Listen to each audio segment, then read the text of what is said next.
Tighter. Oh, tighter. Boy. Oh, man, look at that. A reason for the road trips. Yes. Pack your friends, your camping gear. Come. Yeah. That's amazing. So what's going to go down, by the way, at the festival? So the festival is all about celebrating creativity, and we are really looking to celebrate creativity across the African continent and the diaspora, so Caribbean as well. Nice. The January 1st is Haiti's Independence Day, 222 years. So the first free Black republic. Right, yeah. And we're like, that's something to celebrate, Yeah, you know? totally. And something for us to learn from each other. So you can expect like all kinds of creative workshops and experiences and food from different places and just good vibes. I like that. Yeah. Now, back to the conversation. Yes. When we talk about your creative process from idea to the finished work, yes. Let's say you have something you want to work on. Mm-hmm. So how's your typical day like? You know, you have your work, you've got the pencils, I don't know how, I don't even know how your setup is. So how does it look like, you know, from idea to the actual finished product? Okay. Walk us through the whole process. Okay, Yeah. so like the idea, it's usually, like I said earlier, like just I'm curious about something, right? So it could be like there's a time where I was really interested in belief systems from West Africa and how they traveled to the Caribbean. Right. And so, just like reading, researching, learning more about that, learned about all these goddesses. Right. And then it was looking at, okay, so what are they known for? There's one who's like, she's protects the forests and the animals. And I was like, okay, so, what could somebody who does that look like? Right. And then just lots of visual research, which is so much fun. Like I love Pinterest. Right. I can spend hours me too. Yeah. on Pinterest. Yeah. Yes. So just like collecting visual research, and as you collect them, ideas and threads start forming.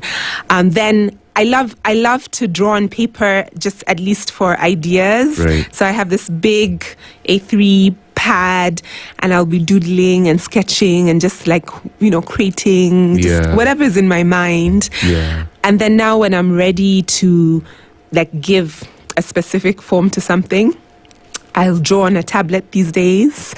A few years ago, I used to draw on paper and then scan it like old school. But yeah, so I'll draw on a tablet. Right. And then I'll transfer that to the computer. And I love color. Like if you see my work, I just love playing with color. So then now I'll just go wild playing with color, experimenting until it sings to me. I like the fact that you play around with the color and you love color, because some of the works that I've seen with regards to our African history and heritage, if you look at the African traditional society, we were very colorful. Yes. I don't think a lot of people are aware of that. Yeah. Right. We played a lot with color. Mm-hmm. Our outfits were very colorful. So it's a good thing that you use a lot of color to create your work. Yeah. Because I'm sure I'm sure some guys are thinking, oh, Kevin, it was probably just white. Or the animal skin. Yes. But we had a lot of color. Yeah, and our nature, like just look around our nature, it's full of color. That's true. And so that's like another big inspiration of mine, like just our like tropical environment is beautiful. Right. And So what do you feel? What do you do rather when you've hit a creative block? You're thinking, oh my God, I can't think of anything. You're feeling you're almost now anxious. Yeah. You're worried about, what you're going to create. What do you do to feel inspired and, So first I have to say it's rare, because I think I'm always collecting inspiration in some way or the other.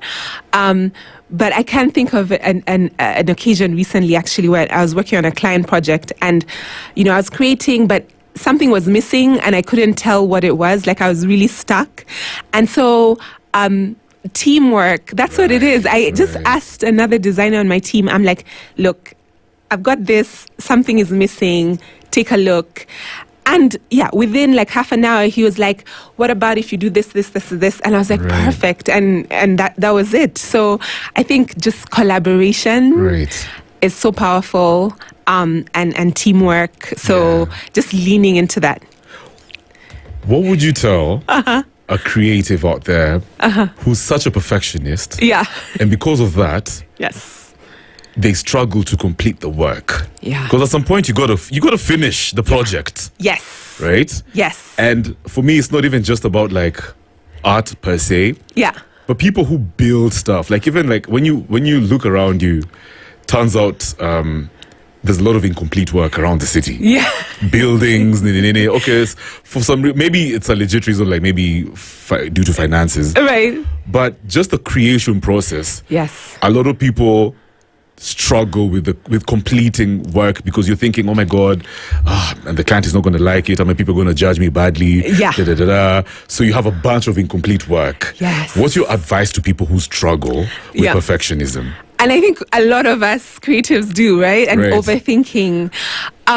My advice is, and because I've been in this situation myself where I'm stuck because I'm like I've put too high an expectation on myself, and how is it going to turn out? But like you won't know until you do something. Correct. Or you try something or you put it out there. So my advice is like the sooner you can put it out there, show it to somebody, Right.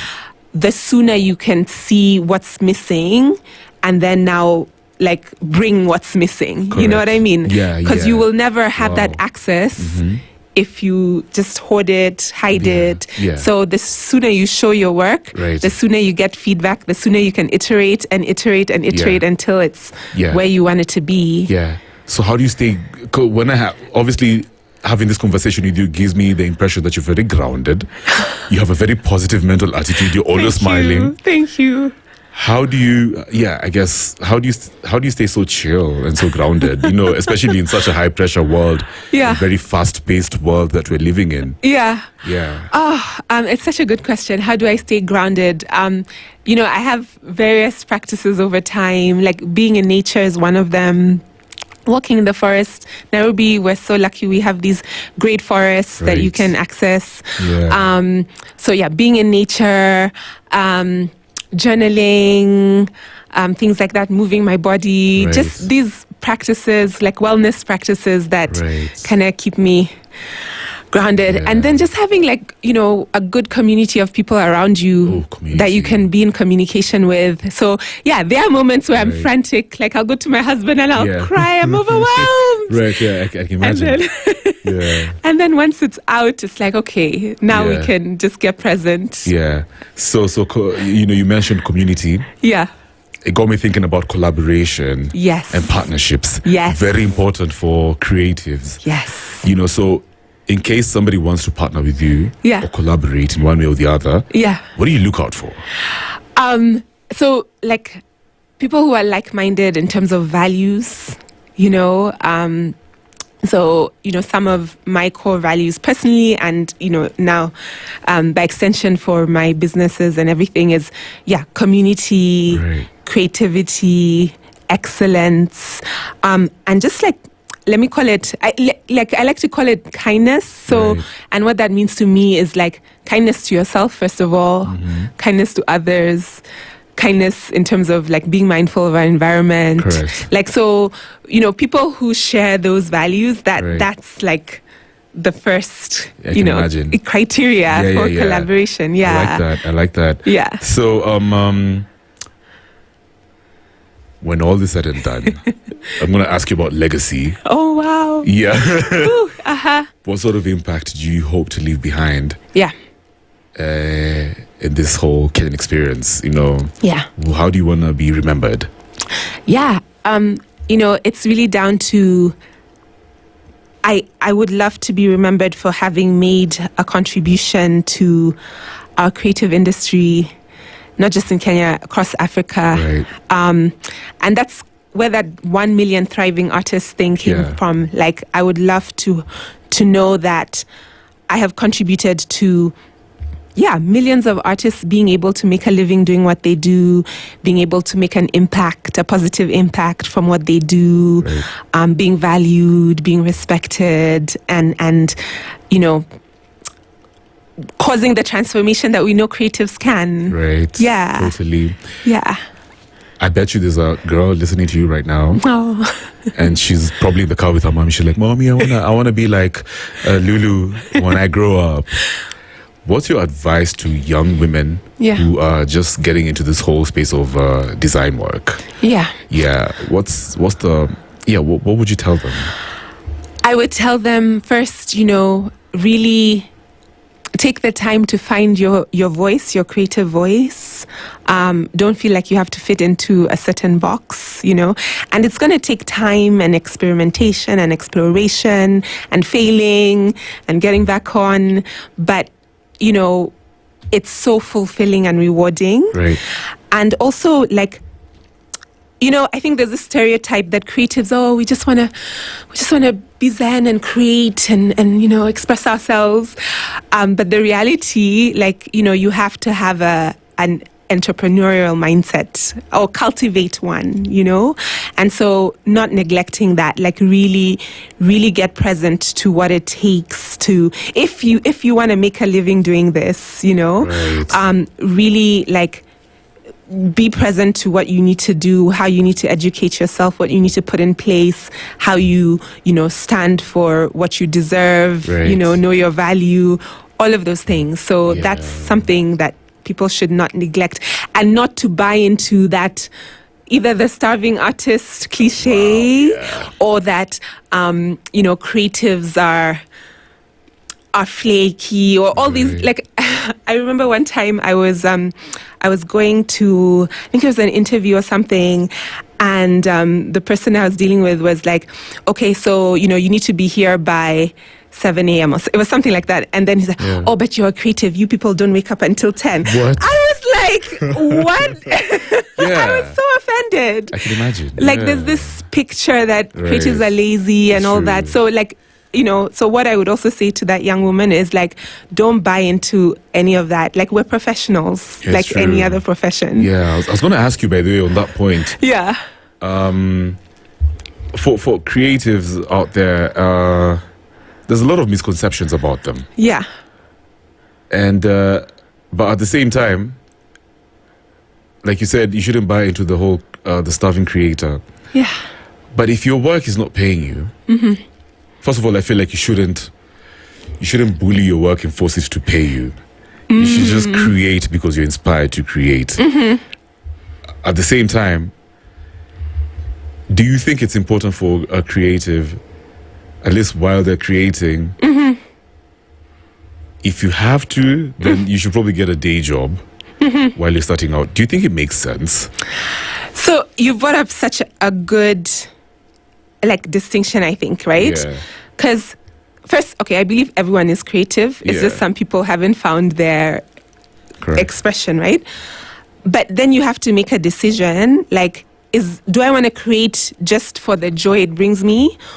Or is this how I want to make my living? And then you go from there, right? If you just want to do it for fun, for amazing, and have your other career that, puts food on the table and stuff.